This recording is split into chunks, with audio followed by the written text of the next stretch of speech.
Bonsoir et bienvenue dans cette nouvelle saison de Sombre Machination. Ce soir, je suis avec... Moi Ouais, et puis lui. Enfin moi. Enfin nous deux, quoi. Ouais. Nous serons donc en 1920 aux États-Unis d'Amérique du Nord, de l'hémisphère occidental de la planète Terre, et voici les personnages. William Saurien, 42 ans. Détective privé, il a dédié sa vie aux affaires occultes et étranges. Mais va-t-il le regretter ? Emilia Bandacor, 32 ans. Professeure d'occulte, elle a toujours été passionnée par l'étrange et l'obscur, surtout depuis l'étrange mort de son mari. Qu'est-ce que l'avenir lui réserve ? William, tu es seul chez toi et tu reçois un étrange télégramme. Je nettoie mon arme. D'accord.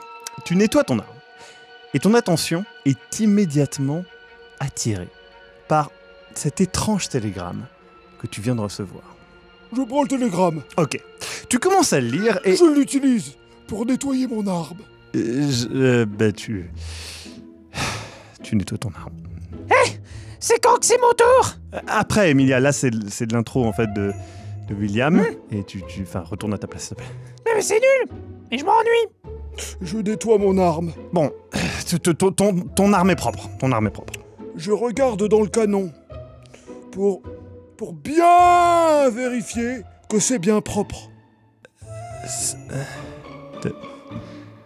D'accord. Y'a pas de jet de dés? Pour nettoyer ton arme et la regarder. C'est un jeu de rôle. Déjà qu'on n'a pas de figurines. Si on lance pas de dés, on fait que discuter comme si c'était du théâtre. Et c'est nul. Le théâtre c'est nul. Écoute, ok, pas de souci. Si tu fais 15 ou moins, tu réussis. Si j'échoue, ça veut dire que ça me tue. Non, tu vas pas mourir au début. Ça arrive souvent. Je suis un détective, pas forcément un pro du nettoyage d'armes à feu chargé. Bon, je lance. 4. Tu réussis. Attends, pourquoi c'est toi qui lance? Pour faciliter le... C'est mon arme, mon nettoyage, mon lancer de dés. Au secours! Un voleur! On m'appelle? Non, c'est rien. Non, c'est pas rien. Il me vole mes lancers de dés. Oh, mais c'est terrible, ça. Dans un vrai jeu de rôle, c'est les joueurs et les joueuses qui lancent les dés. Ouais, C'est comme ça. bah ouais. Lance ton dé. C'est parti. 99. Oui. C'est un échec critique, c'est ça? Oui, c'est un échec critique, oui. Ah. Ballot. Tu te tires une balle dans la tête. Et je perds combien de points de vie du coup? T'as pas point de vie. C'est une balle dans la tête, c'est mortel, en fait. J'ai lu que c'était que 68% de chance d'en mourir. Tu meurs. Ah! Emilia, tu es chez toi. Il y a une ambiance un petit peu cosy. Tu es en train de lire un vieux manuscrit occulte. Et c'est alors que tu reçois un étrange télégramme. Je le lis. Cela te donne rendez-vous au cimetière au nord de la ville. Tu sais que c'est un lieu un peu abandonné, oublié, des gens et franchement glauque. J'y vais pas. Tu es quand même intrigué et tu te dis que cela doit être important.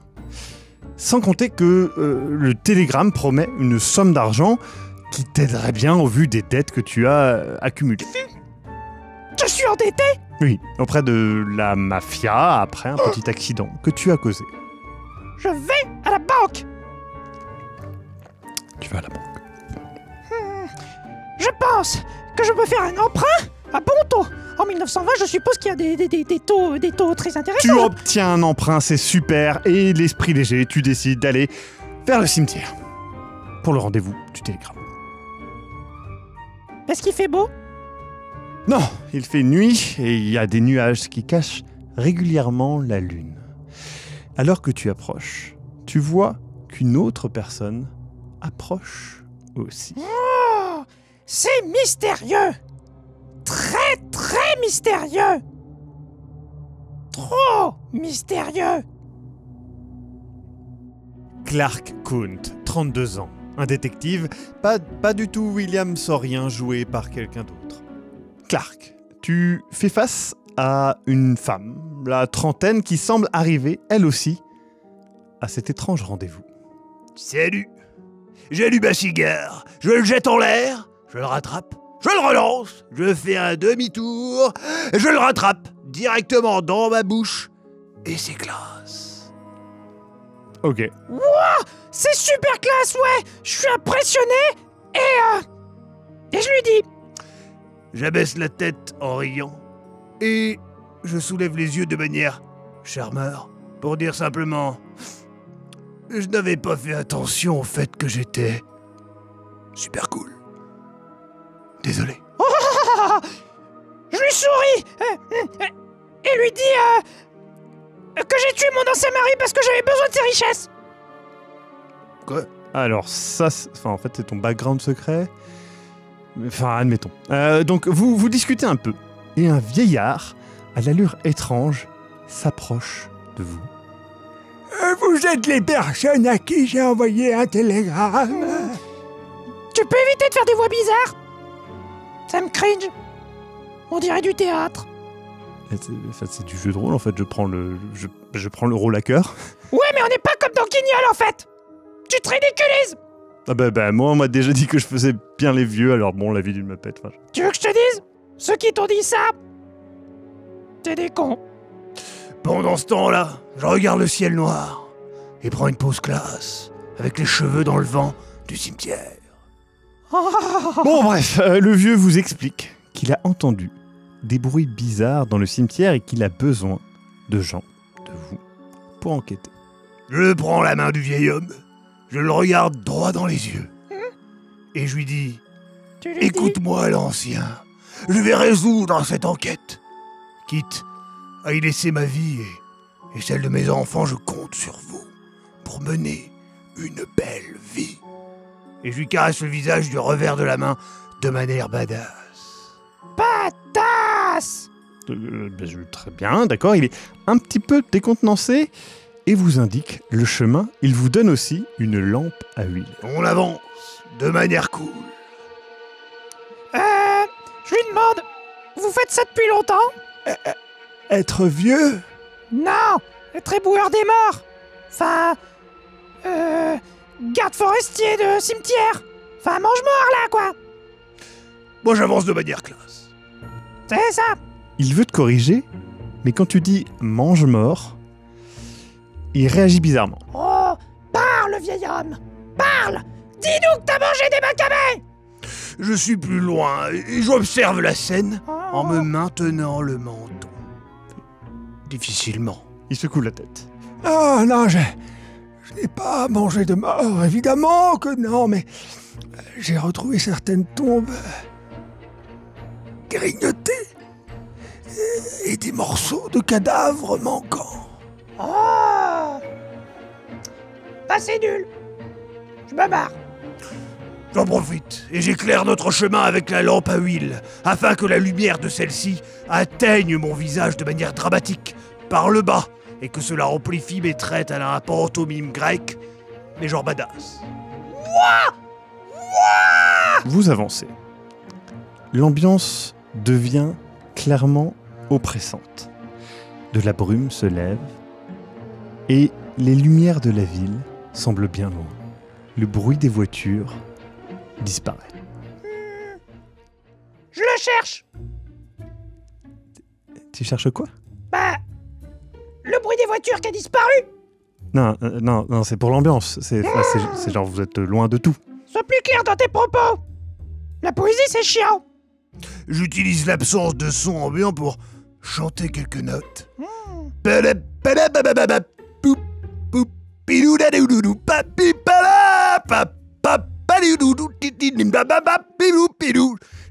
Shabalaba, shabalaba, shabalaba.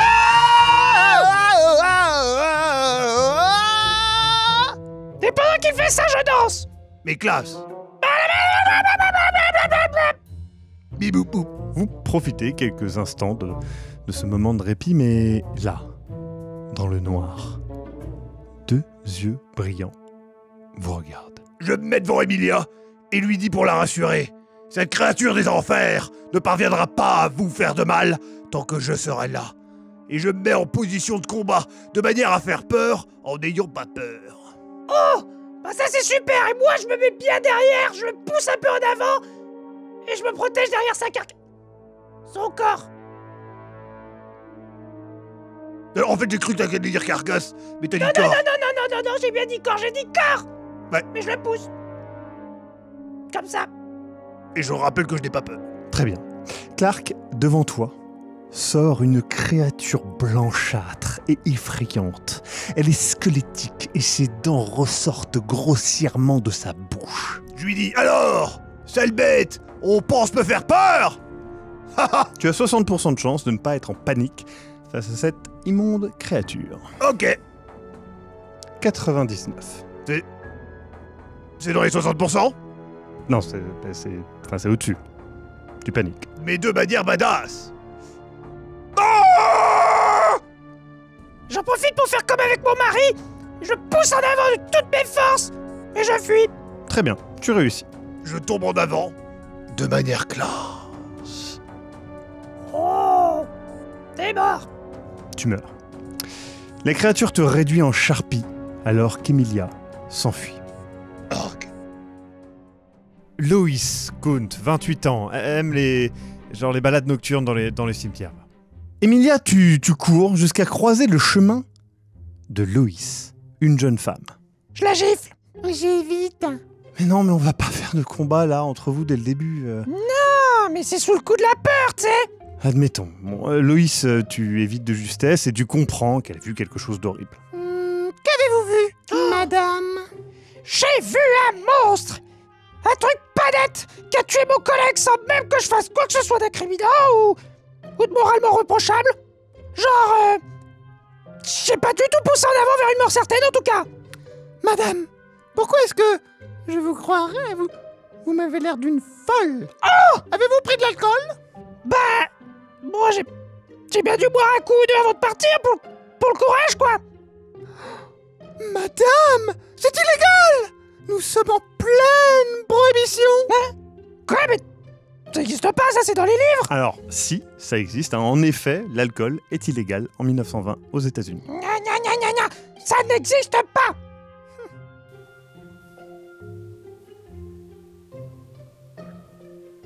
Mon personnage s'en branle. Ton personnage peut s'en branler, oui, mais pas le policier, qui était à quelques mètres de vous et qui s'approche d'un air patibulaire. Laissez-moi faire. Oh, bah d'accord. Merci beaucoup. Allez-y.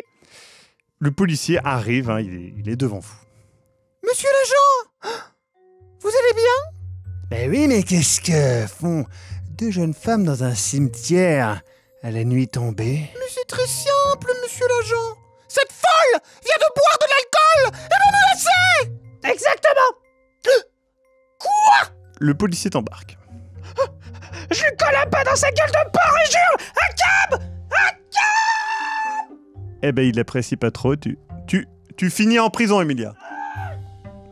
Bien fait.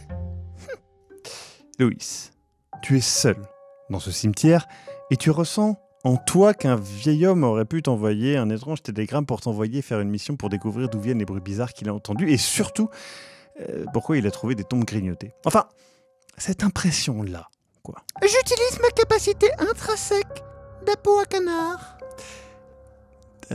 Ta capacité intrinsèque d'apeau. À canard, oui. D'accord. Eh ben tu apôtes. Tu apôtes. Japote.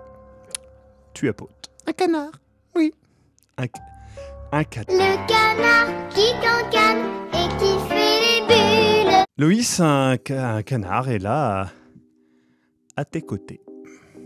Parfait. Exactement. On fait comme il a dit. Vous... ok. Décrit pour voir. Voilà. Yes. Alors, Loïs, utilise tes mots pour que le RP, enfin, dis-le, toi, Loïs, pour voir. Relou. Bon, le canard va voler pour identifier les zones dangereuses afin que je puisse les éviter. De plus, je vais rechercher si une zone paraît plus élevée que le reste. C'est possible où il y a un mausolée ou une tombe plus grosse. Ok. Vous faites ça. Évidemment, à tout mon amour.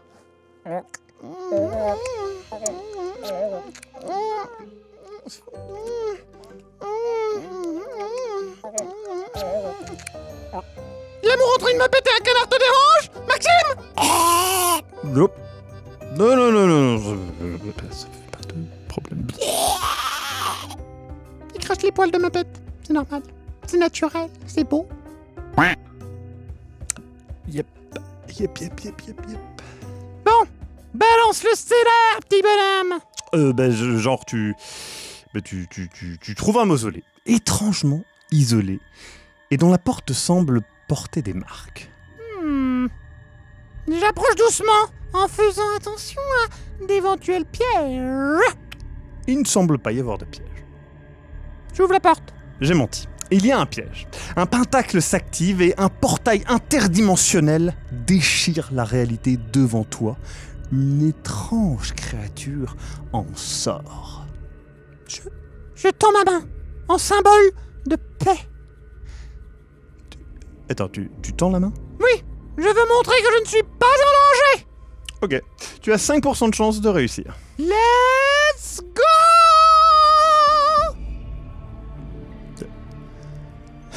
2. Yes! Tu as réussi. Évidemment. La créature, Loïs, te considère comme son ami. Poulpi Floupy Globby, cousin extradimensionnel de Poulpi Floppy Boulby. Écoutez, où on en est maintenant. Ah, d'accord. Merci pour l'info. Mais non. J'écoute son info et je m'enfonce dans le souterrain. Vraiment? Je fais confiance à Poulpi. Alors que tu avances, tu arrives dans une grande salle. La porte se referme derrière toi. Quoi? Des silhouettes sortent de l'ombre, armées de grands couteaux ondulés. Poulpi, tu m'as trahi?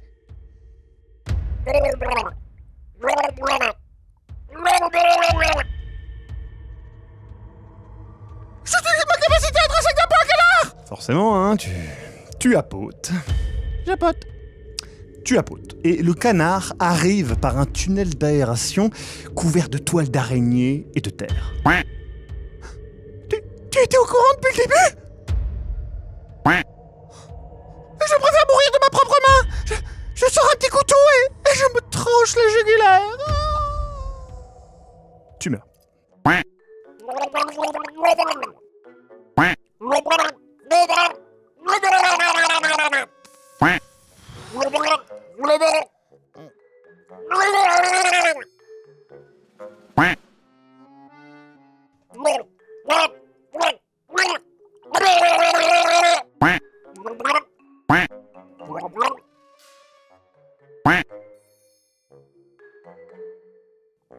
Et c'est la fin de cette émission. Vous gagnez le JDR. Voilà, c'est super. Eh ben, c'était très bien. J'ai beaucoup aimé incarner un traître. C'était assez difficile et grisant en même temps. Oui, un très bon moment. Parfois, j'avais presque l'impression que Maxime, perdu dans le RP, ne comprenait vraiment pas mes borborigmes. Du beau jeu. Tout à fait. En tout cas, j'espère que les spectatrices et les spectateurs auront apprécié tout ce que j'ai donné dans ce rôle. Mais de même, de même. Ah. Embrassons-nous. Mais oui, embrassons-nous. Allô, Eric, s'il te plaît, tu peux revenir dans Sombre Machination, ça s'est mal passé avec les Muppets. Cet épisode a été possible grâce à Alexis, évidemment, qui a animé avec moi les multiples Muppets, mais surtout grâce à Necourt, que je remercie pour avoir fait la Muppet du canard et la Muppet Poulpi Gloubi Poupi. Et je remercie aussi ma copine qui m'a acheté une des Muppets, la Muppet Lapin, que j'adore. Et évidemment, c'est un épisode d'avril, du 1er avril, je le précise, parce que je suis sûr que des gens vont prendre ça au premier degré, comme à chaque fois qu'on fait un 1er avril. Donc voilà, n'hésitez pas à retrouver cet épisode et plein d'autres sur le Tipeee.